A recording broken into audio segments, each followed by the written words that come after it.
Hello, ladies and gentlemen. Welcome to today's military commentary program. Ladies and gentlemen, the unprecedented 48-hour deadline in the ultimatum sent by U.S. President Donald Trump to the Islamic Republic of Iran has officially expired. The world is now standing on the most fragile edge of a globally devastating catastrophe. The threat from Washington is extremely clear and brutal. If Tehran does not immediately lift its complete blockade of the Strait of Hormuz, the U.S. military will launch a devastating aerial strike, wiping out Iran's entire power grid. Pressure from the U.S. is being pushed to the maximum. The U.S. ambassador to the United Nations, Mai Wanger, bluntly declared that the airstrike campaign would exclude no targets, including the Bushehr nuclear power plant and major substations supplying electricity to the capital, Tehran. In response to this ultimatum, Iran's military apparatus, through the Khatam al-Anbiya headquarters, issued an equally uncompromising warning.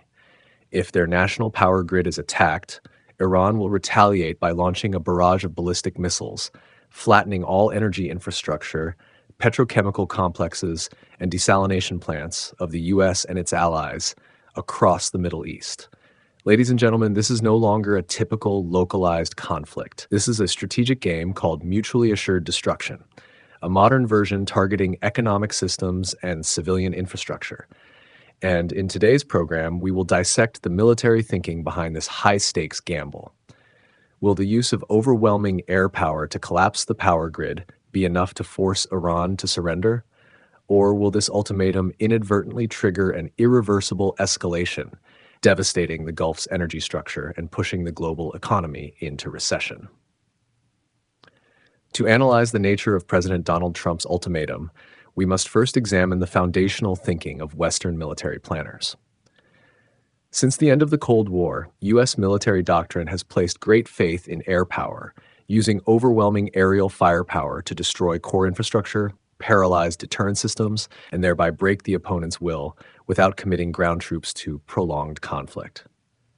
By choosing electricity as the ultimate target, Washington is applying a classic psychological pattern in intelligence known as mirror imaging. That is, the U.S. projects its own critical vulnerability, dependence on electricity and the internet in a high-tech Western society, onto its adversary, assuming that if the power grid collapses, the state itself will collapse. Many observers may ask, the U.S. fought for 20 years in Afghanistan, where the Taliban had no modern electrical infrastructure or megacities, yet they sustained prolonged resistance and ultimately forced a U.S. withdrawal.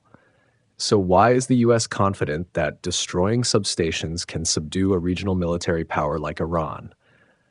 The difference lies in organizational structure. Insurgent forces operate based on rugged terrain and self-sufficient tribal economies. In contrast, Iran is a highly industrialized state with a population exceeding 88 million and an urbanization rate of 76%. For Tehran, losing electricity is not just losing light, it is the starting point of a devastating chain reaction. First, the power grid is the lifeblood of the economy. Gas extraction complexes and massive refineries in Khuzestan province, the money-printing engine sustaining the state and the Islamic Revolutionary Guard Corps, would freeze immediately without high-voltage electricity. Second, in the harsh Middle Eastern climate, desalination systems and water pumping stations depend entirely on electricity. Destroying power plants would mean depriving tens of millions in megacities of fresh water. Finally, secret defense industrial complexes, from uranium enrichment centrifuges to UAV assembly lines and ballistic missile production, require industrial-scale energy that cannot be sustained long-term by diesel generators. With this ultimatum, the U.S. is using air power as a tool of geopolitical destruction. Washington is betting that a humanitarian disaster caused by power outages and water shortages will trigger panic and large-scale unrest, forcing Iran's religious leadership to choose between lifting the blockade of the Strait of Hormuz or facing internal collapse. However, history has repeatedly shown a harsh truth. The destructive power of aerial bombardment rarely correlates directly with the ability to break a nation's political will. Consider NATO's 1999 bombing campaign or previous large-scale bombings in Iraq. Bombing civilian infrastructure and power grids can cause immense economic suffering, but it has never been sufficient on its own to topple a regime without ground force presence and control. In many cases, external pressure becomes a catalyst that fuels nationalism, helping ruling elites strengthen unity against a common enemy. This is the strategic blind spot Western analysts fear the Trump administration may be misjudging. U.S. confidence relies on firepower, but overlooks the distinction between civilian infrastructure resilience and Iran's military survival capability. As analyzed in previous episodes, Iran's core strength does not lie in large surface headquarters. It lies in its Mosaic defense doctrine, developed by the Islamic Revolutionary Guard Corps. Over decades of preparing for airstrikes, they have built underground missile cities deep within mountains, equipped with independent fiber optic communications and geothermal or self-contained power systems. Their naval forces do not rely on vulnerable large ports, but instead use swarm tactics with thousands of armed speedboats, mini-submarines, and mobile coastal anti-ship missile launchers capable of concealment and constant movement. This means a scenario is entirely possible where Tehran is plunged into darkness. The civilian system collapses, yet deep underground, Iran's missile units remain immune to decapitation strikes. As long as this core resistance structure survives, they can still turn the Strait of Hormuz into a massive inferno, choking the world's energy lifeline. Facing a timed threat of infrastructure destruction, Iran's leadership stands at a historic crossroads.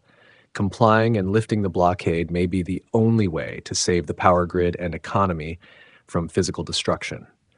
However, geopolitically, accepting the ultimatum would amount to political surrender. The legitimacy of the Islamic Republic, especially the Revolutionary Guard, is built on resistance to Western intervention. They have created a resistance axis spanning from Yemen and Iraq to Lebanon. If Tehran yields instantly to an airstrike threat from Washington, this entire ideology collapses.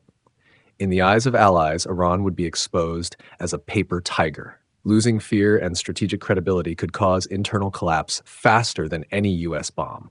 Moreover, Iran's leadership has deeply studied the fate of leaders like Muammar Gaddafi and Saddam Hussein, where disarmament under Western pressure ultimately led to regime overthrow. For Iran's hardline military elite, concession does not bring peace. It accelerates destruction. Therefore, the most likely option is not surrender, but escalation. They may accept decades of infrastructural setbacks as long as their core military apparatus survives to inflict comparable devastation on their adversaries. If Iran escalates, we enter a terrifying concept: the collision between Iran's physical pain threshold and the West's economic pain threshold. If the U.S. attacks the power grid, Iran's asymmetric retaliation will target the Achilles heel of the global economy. First is the Strait of Hormuz, only about 39 kilometers wide at its narrowest point, yet carrying about 20% of global oil consumption and one-third of global LNG. Mining the strait and attacking vessels would freeze the route entirely. Combined with Allied forces blocking the Red Sea entrance, Iran could isolate Gulf energy from the world. Oil prices could surge beyond $150 to $200 per barrel, triggering a global inflation shock. Transportation, logistics, and commodity prices would skyrocket, pushing major industrial centers in Asia and Europe into crisis and the global economy into deep recession. But the tragedy goes beyond finance. Iran's harshest retaliation would target U.S. Gulf allies. Countries like Saudi Arabia, the UAE, and Qatar rely almost entirely on massive desalination plants. These multi-billion-dollar facilities are highly vulnerable to drone and missile attacks. If destroyed, the Arabian Peninsula could face widespread water shortages within days, leading to social collapse and immense political pressure on governments to force Washington to end the war at any cost. At this point, one truth becomes clear. The consequences of triggering this military conflict are extremely costly, even for the U.S. American voters may not care about Iran's power grid, but they will punish their government if inflation surges and fuel prices double. So why does President Trump persist with such a harsh ultimatum? Strategically, this move combines the madman theory and brinkmanship diplomacy. By projecting extreme unpredictability and willingness to act, Washington aims to intimidate Iran into backing down. The 48-hour ultimatum is also a sophisticated diplomatic maneuver, shifting responsibility to the rest of the world. Countries dependent on Gulf energy like China, Japan, and the EU will feel immense pressure and may use back-channel diplomacy in Oman or Qatar to force Iran to compromise. Thus, the U.S. transforms from an active threat into an observer, while the world works to de-escalate the crisis. Ladies and gentlemen, pushing a crisis to extremes is a dangerous gamble. It can be a brilliant psychological tactic if the opponent yields, but a historic disaster